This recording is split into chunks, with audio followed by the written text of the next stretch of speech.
在人的一生中，我们都在不停地做一件事，那就是选择。每一天在我们睁开眼睛之前，我们就已经做了选择。几点起身？早餐吃什么？今天穿什么衣服？午餐吃什么？今晚做什么运动？几点上床睡觉？如果说我们都已经习惯了做选择，那么为什么有些选择会让我们举棋不定？是因为这个决定会让我们后悔吗？是因为我们害怕选错的后果吗？还是因为这个选择的触发点还没足以让我们下定决心做决定呢？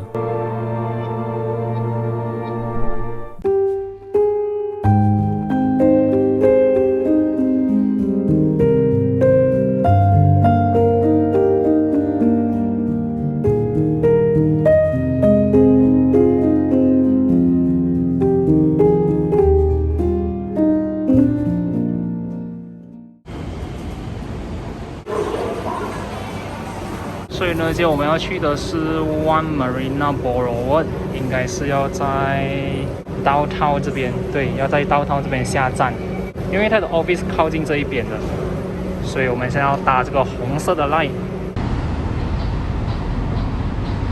我终于又进来新加坡了，观众朋友，这个呢是我中了 COVID 过后再次进入新加坡。然后今天来这边的目的呢，是要去接一位在新加坡生活差不多有7、8年的马来西亚人下班。现在呢，我人在 Marina Boulevard 的附近，因为他工作地点呢是在 One Marina Boulevard， 所以呢，现在我要过去他的办公楼下面等他。Let's go， 观众朋友们看哦，这一栋有没有看到？这个呢就是我的前雇主啦。好，所以呢，现在我们已经到了燕如的公司楼下啦。对，今天呢，我们的主角就是燕如，然后他的 office building 就在我的正对面。嚓哒！当然他在哪一层楼我们不知道啦。现在呢，我们就等他下班吧。等他下班了过后，我们就陪他回家。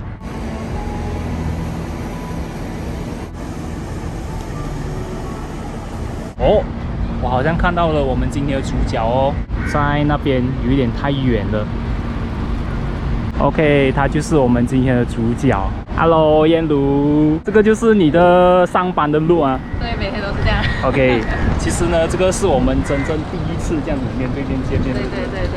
我们之前有见过面啦，可是是在网上面。video 啊，对，就是椰子的直播对。Hello， 大家好，我是燕如，我是在新加坡工作的马来西亚人，然后我本身呢是一名程序员。燕如和我一样，是在新加坡生活很长一段时间的马来西亚人。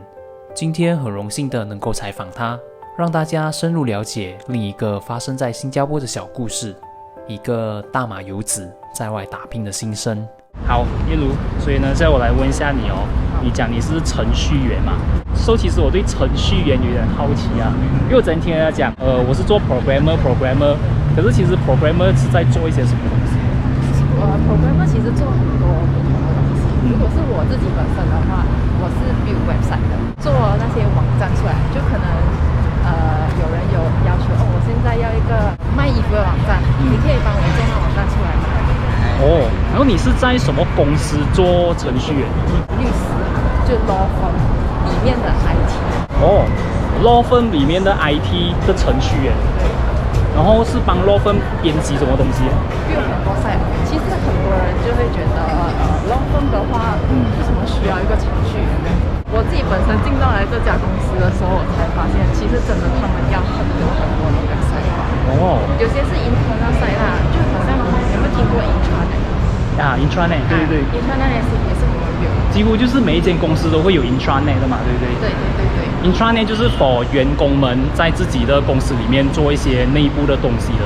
所以我们除了去 build intranet 之外，也会 build 就是 public facing 的，就是给外面的人看。就是讲，其实几乎每一间公司都需要有 programmer 啊。不是每一个公司都会邀请，很多他们会选择就是外派。所以有一些公司是 outsource 他们的 programmer 给别的 outsource company。对，所以现在有很多小公司，他们是可能帮人家 build website。这样那些骑士公司，他们就不用自己去请人来投那个 website。哦，这样子哦，我就多一点点了解到 programmer 到底是在做什么。还没有跟你这样子聊天之前哦，我不知道 programmer 是做什么东西呀，因为我每次听人讲程序员，我不懂程序员是做什么。我觉得程序员现在是一个蛮 popular 的行业。你本身不是读这个科目出身，还是你是读这个科目出身？我是读这个科目出身。你是读这个科目，所以你一毕业你就有很明确的目标是要走这条路啊。我还没有开始拿这个 course 的时候，其实我是没有想过会走这一条路。之前我自己的确，有多少人打从一开始就会有明确的目标？其实很多人都会像我跟燕如一样，在成为社会新鲜人之前，都有着非常不确定的未来。但现在仔细想一想，就是因为这些不确定的因素，才能让我们知道未来的方向应该怎么走。这不就是一条指引未来的必经之路吗？好，我们现在已经到了 Serangoon 了。对，我们现在已经到了 Serangoon 了。OK， 说这里呢，就是燕如每次放工呢都会经过的必经之路，对不对？回家的路。所以现在要请燕如带我们去打包晚餐。对，去买晚餐。买晚餐，然后去她在家里面吃晚餐。对。说你之前一来到新加坡不是住这边的吗？不是，第4间。哇，第4间啊！所以第1间是跟 owner 住，第1间住多久？住3个月。住3个月。第2间打过1年，因为 owner 他要把那边家带来这边住。哦 ，OK。对。第3间呢？第3间是跟其他人合租的，他刚好那间房间空了。哦，第3间就已经合租啊。但是不是朋友啦，是不认识的人。啊，对，在 Facebook 上面看到了，就 Facebook group 就很多这种找房。对对。然后他们就讲有一间房了，那个也是全部马来西亚人来的。哦，这样还好啦，因为我觉得同一个地方、同一个家乡人住在一起，生活上也是会有相似的地方啊。对，就没有那么多矛盾哦。因为其实，在新加坡，我觉得多数来这边做工的人都是以租房为主啊，很少会买房子，除非你要在那边生根。所以我们到了这边的熟食中心，来这边打包。对。应该是叫猪扒。哦 ，OK， 这样我去叫我的咯。好。你平常都是来这边打包的吗？如果在家没有住的时候。对对。好，所以现在我们已经到了燕如在新加坡家的楼下。对。是，应该可以这样讲。我们在上车去他在新加坡住的地方 HDB。所以等一下我们要请燕如带我们去开箱一下他在新加坡的家。很乱一下，我要讲很乱一下。都只要开箱一部分就好，房间不可以啦，房间只是让你们看一下一个马来西亚人在新加坡工作所住的地方大概是怎么样，几乎是大同小异的。哇，观众朋友你们看这个 view， 说完那边就是 Next 好像。对对对对对，还蛮靠近哦。嚓啦，来，请进。诶，这我看有 Grab 的 bag 了。我的室友。哦。来，请进。谢谢。诶，so 你是燕如的男朋友？Hello， 你好。不好意思啊，打搅了。还要拍你们的住的地方。很乱的，其实真的很乱。真的不好意思。我鞋子放外面啊。可以。这位是燕如的男朋友。他也是刚放工。谢谢他愿意入镜。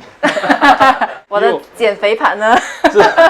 因为在燕如的频道里面，好像是比较少看到男朋友露脸的嘛，对不对？对。好，我们现在让燕如来带我们开箱一下他所住的地方。来，其实这边蛮小的啦，就是3房式的 HDB， 就是2间房间。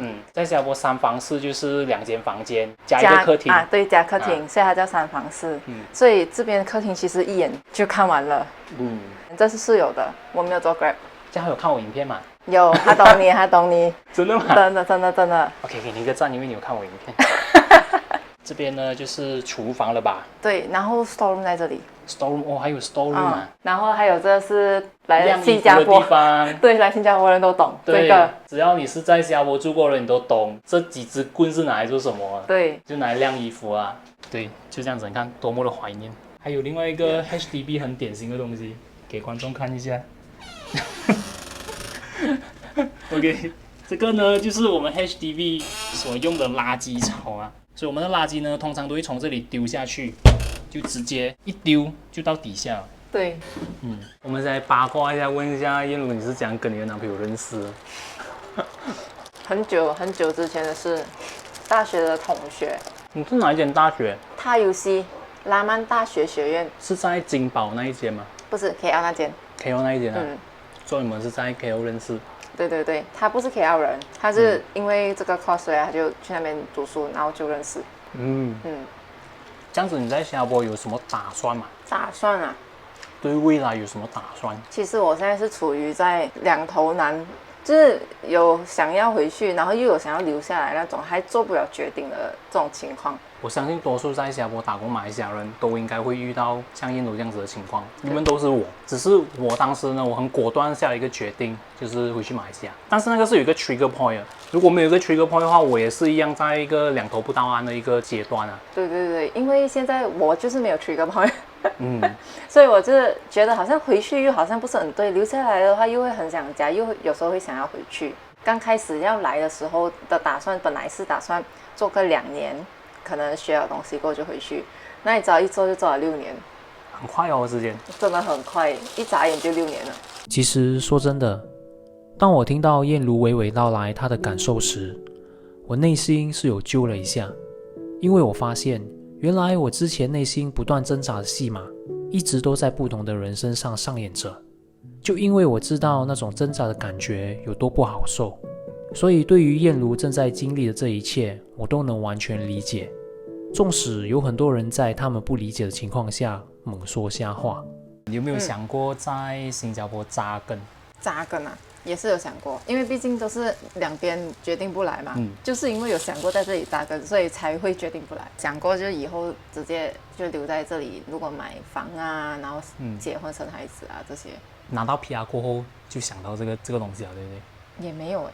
其实我拿 PR 的原因不是因为要在这里扎根，纯粹是之前觉得拿 PR 在这里对我工作来讲比较好一点，而且很多人就是讲换工作也比较好。其实我每次回去，每个人都会问我，你是没有打算回来了是吗？我回答他们都一样，都是讲我还没有想好，还在想着。我觉得啦，你这个阶段应该是属于举棋不定，不知道怎么办，因为你这里有你的事业。可是你回去马来西亚，你不懂要做什么，是不是？回去马来西亚也会做同行啦，只是觉得如果我真的要回去的话，就不会想要回去就是打工，就你会想要可能要创业啊还是什么？对，我觉得欠的是机会吧。机会、出发点、勇气，这些都跟我们在做决定时有一定的关联，哪怕少了一样，都会产生不一样的结果。但说到底，哪一样才会是做决定时最重要的关键呢？这答案不好说。我觉得这会取决于你当时的想法，以及当下你最想要的是什么。这样子你在马来西亚生活都是还没有做工之前，对吗？来到新加坡生活是做工过后的。可是 compare with 你之前在马来西亚生活跟新加坡生活啦，你会 prefer 哪里？有这样子的一个对比吗？如果是要看什么方面啊？如果是讲生活，我现在是觉得我自己本身在马来西亚我会开心一点，因为我家人在那边嘛，所以我回去的时候，我觉得可能是没有在那边工作的关系，回到去的时候是没有压力的。OK，回到来新加坡，你就是有一种我要面对现实了，就是又要回去上班这样子的感觉，所以就回去有时候会觉得像度假，然后以前因为是我还没有做工嘛。所以我觉得以前生活是学生，也是过得很轻松。所以对你来讲，生活上的话，你没有办法可以做一个很绝对的对比。没有办法，因为我在那边生活的时候都是无忧无虑的，而且我现在回去的时候也是无忧无虑的。是，可能如果真的有机会的话，你倒回马来西亚生活的时候，那时候又不一样讲了。对，如果我是回去工作，开始有压力的时候，我觉得应该。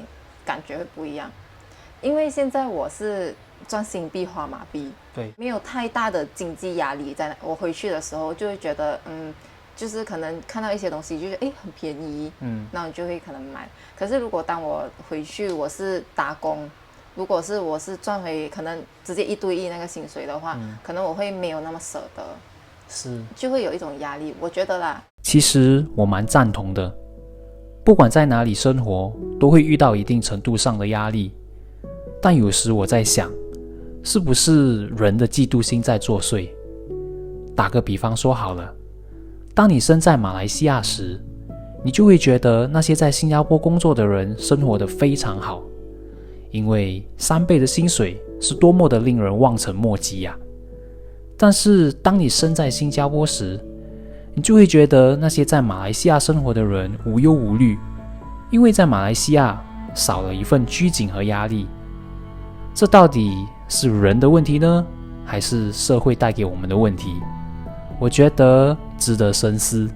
OK， 好，所以呢，今天非常感谢燕如，让我有这个机会陪她回家。谢谢陪我回家，平时一个人自己回。然后也希望你在新加坡生活顺心如意。我不知道可不可以这样讲啊，就是希望你有机会可以回马来西亚试一试。我觉得可以试一下啦，有对比可能才可以选到自己想要的。因为他本身也是蛮想回去试一下的，所以祝他一切顺利。然后现在要跟他讲再见啦，因为我也是要回马来西亚。现在是9点，回要去应该要整10点11点了啦。对，希望不要太塞啦，等下。呀，还有燕如有一个 YouTube 频道，所以你们可以去支持他一下呀，他的 YouTube， 他的 IG， 然后也希望我们以后有机会再合作。谢谢，我可以上来这里坐坐。也谢谢你肯接受我的邀请，从有这个系列陪你回家的第2季的嘉宾。好啦，现在跟燕如讲拜拜啦。OK， 我们有机会再见，拜拜，拜拜。